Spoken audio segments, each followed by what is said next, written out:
Welcome back to my channel, Endless Pages. I'm Liv and welcome to today's video, which is a book haul.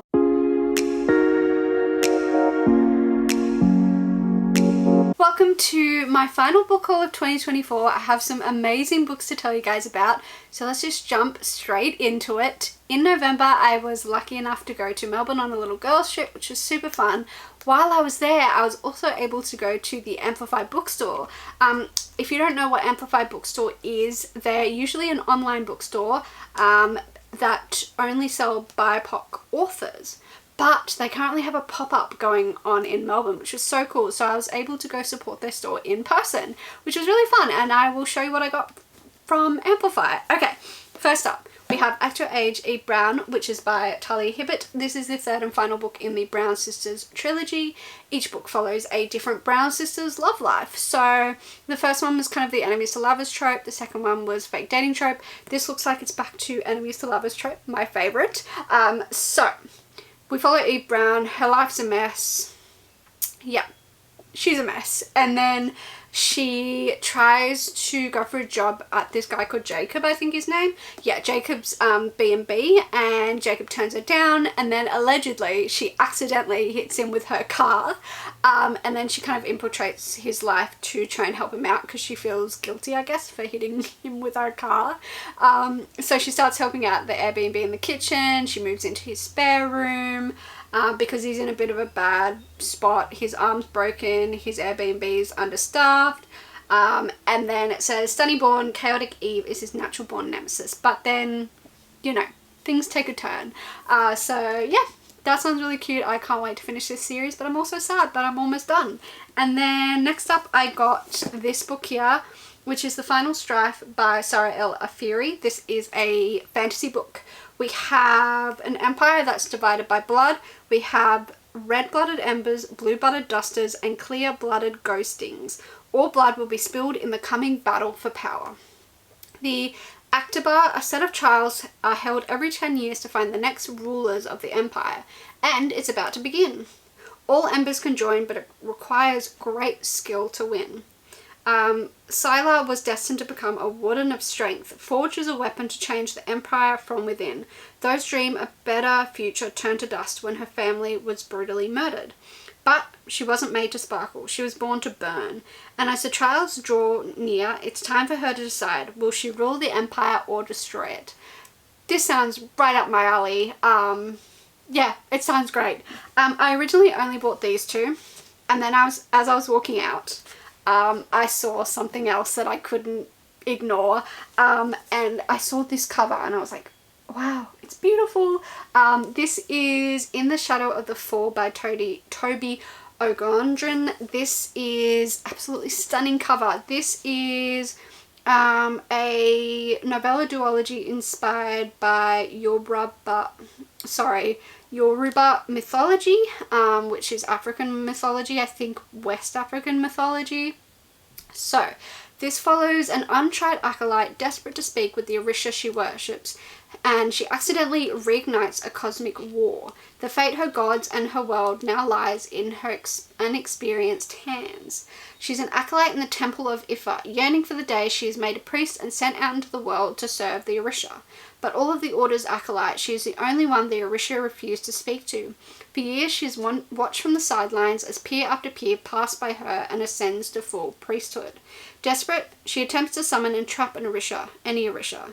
Instead, she experiences a vision so terrible it draws the attention of a powerful enemy sect and thrusts her into the center of a centuries-old war that will shatter the very foundations of her world. Moving on to just other books that aren't Amplify Bookstore books, we have The Lies of Locke Lamora by Scott Lynch, the first in the Gentleman Bastard series. I picked this up because a lot of people say if you love Six of Crows, you'll love this book. I think it's also heisty, so that's why I picked this one up.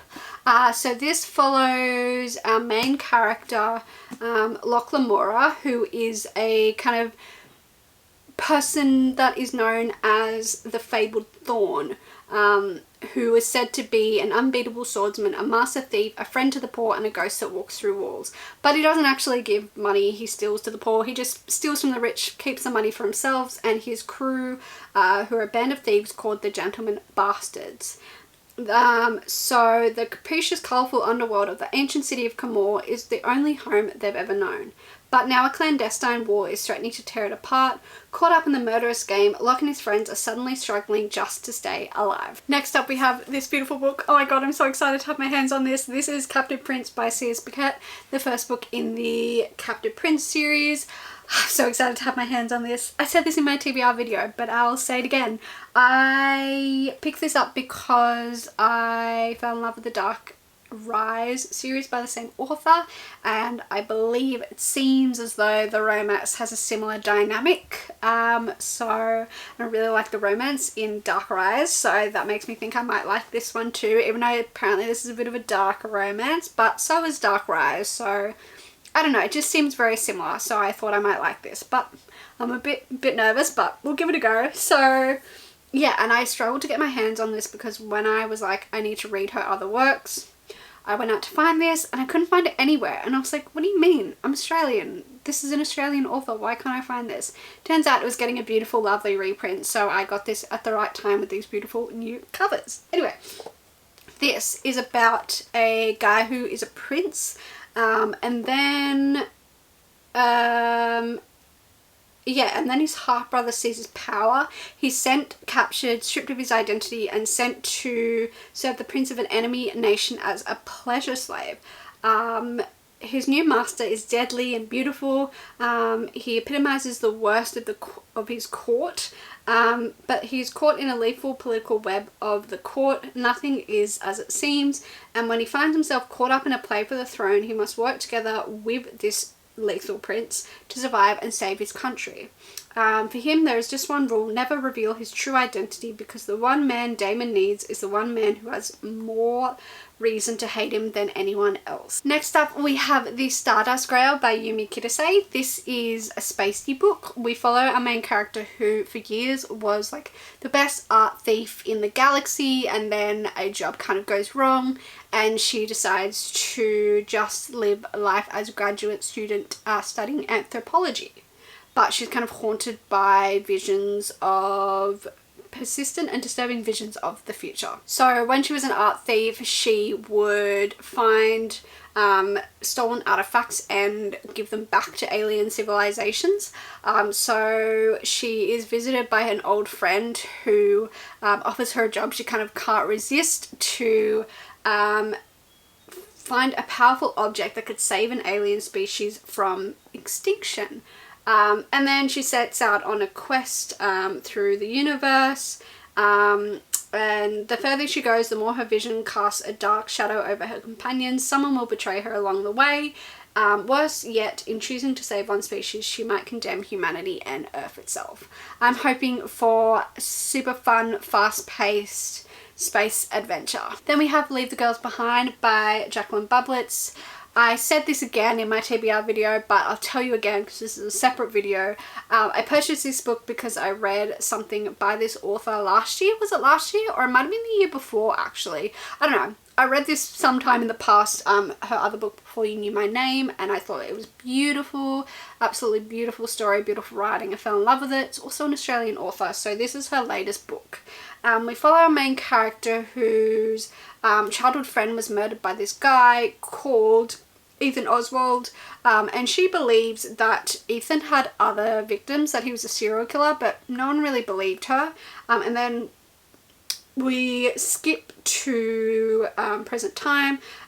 The killer Ethan is now long dead, but another young girl from her hometown where her childhood best friend went missing has now gone missing, and she believes now that Ethan Oswald, the killer, could have had a partner. So yeah, the book is basically just her investigating, figuring out if Ethan had a partner and what's happened to this missing girl, how is it connected to her childhood best friend, blah blah blah. I hope it's as amazing as Before You Knew My Name. Next up we have These Blooded Stars by Megan O'Keefe. Apparently I'm in a very spacey mood. This is an enemies to lovers in space. I think about two enemies that are trapped on this desolate planet together. We have the female who is described as a revolutionary. I think she's kind of like a rebel type Basically, habitable planets are being destroyed as quickly as they're found. Our main character, Naira, thinks the reason may have something to do with the all-powerful Mercator family. And then our other main character is the heir to the Mercator family. He is very bookish and quiet and nerdy. He is not really involved in the family business that much, but he is needed to go and monitor an expedition to a new planet, as the family's reputation is kind of on the line and the success of this mission is needed. So the female main character, the revolutionary, goes in disguise as his bodyguard.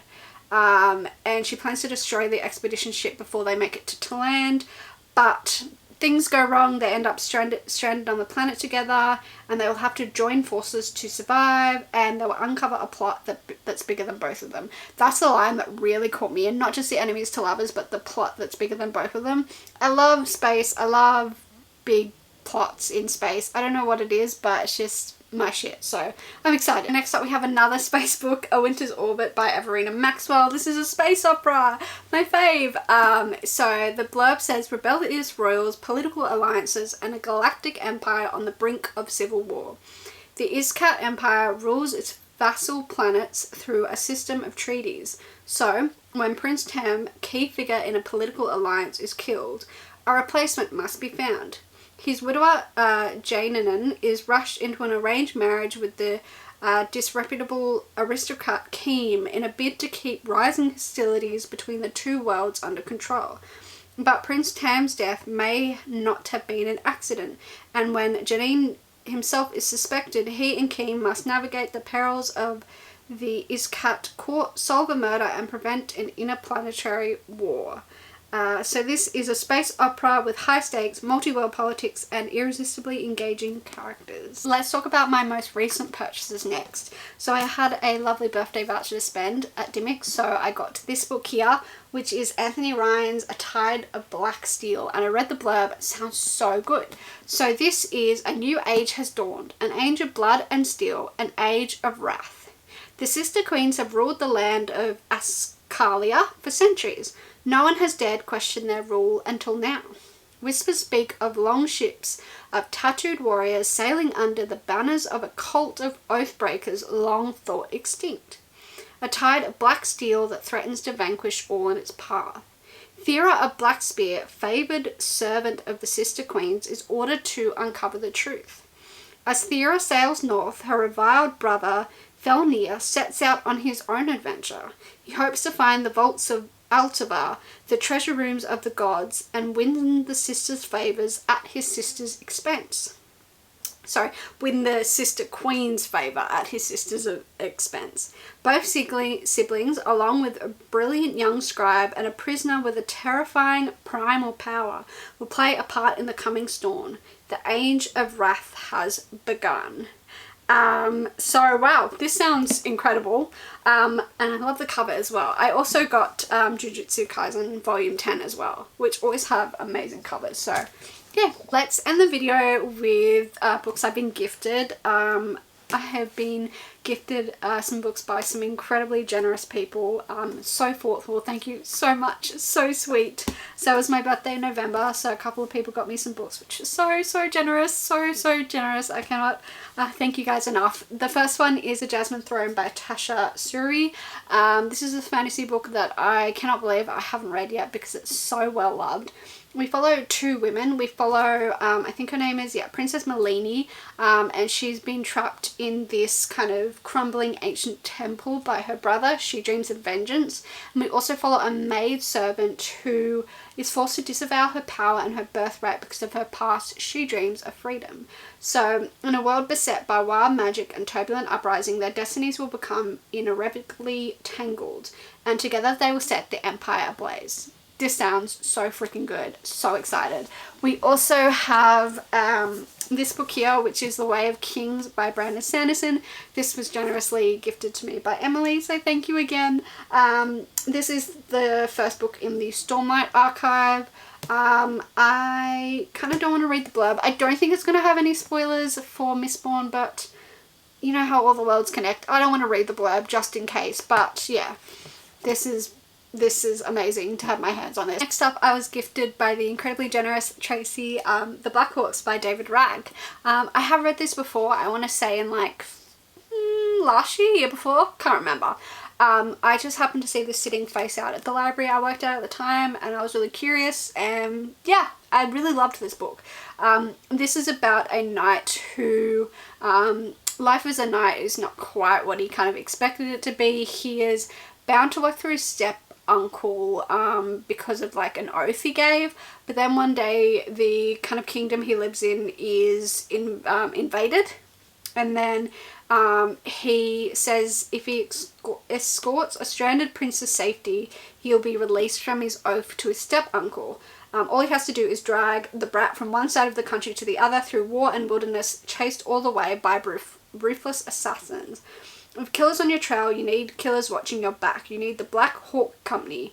Mercenaries, fighters without equal, a squabbling, scraping pack of rogues. I remember absolutely adoring this book. I remember loving the group of the Black Hawks, and I remember loving the character growth of our main character. So I definitely will have to reread this before I continue on in the series, but I'm so glad to have my own copy because I remember really loving this book when I read it. The final book I want to tell you about was also gifted, but it was gifted in our Secret Santa. Our little bookish group did a Secret Santa for the second year in a row, I think.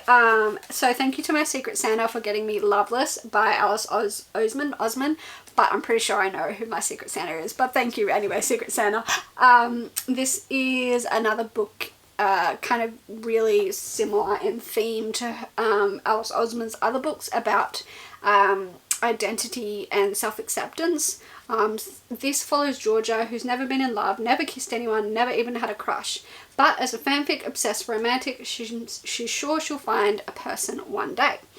As she starts university, she makes plans to find love, but when her actions wreak havoc among her friends, she questions why romance seems so easy for other people yet not for her. With new terms thrown around at her, asexual, aromantic, Georgia is even more uncertain about her feelings than ever. Is she destined to remain loveless, or has she been looking for the wrong thing all along? Thank you so much for watching this video, and thank you to everyone that gifted me something. I feel so grateful and so spoiled, so it was very generous of you all, so thank you. Let me know in the comments below, have you read anything I hauled today? What should I prioritize? Or what was the last book that you purchased in 2024? Give this video a like if you enjoyed, subscribe if you would like to see more of my content, and you can follow me on all my social medias in the description below. Thanks again, and I will see you in whatever the hell I post next. Bye!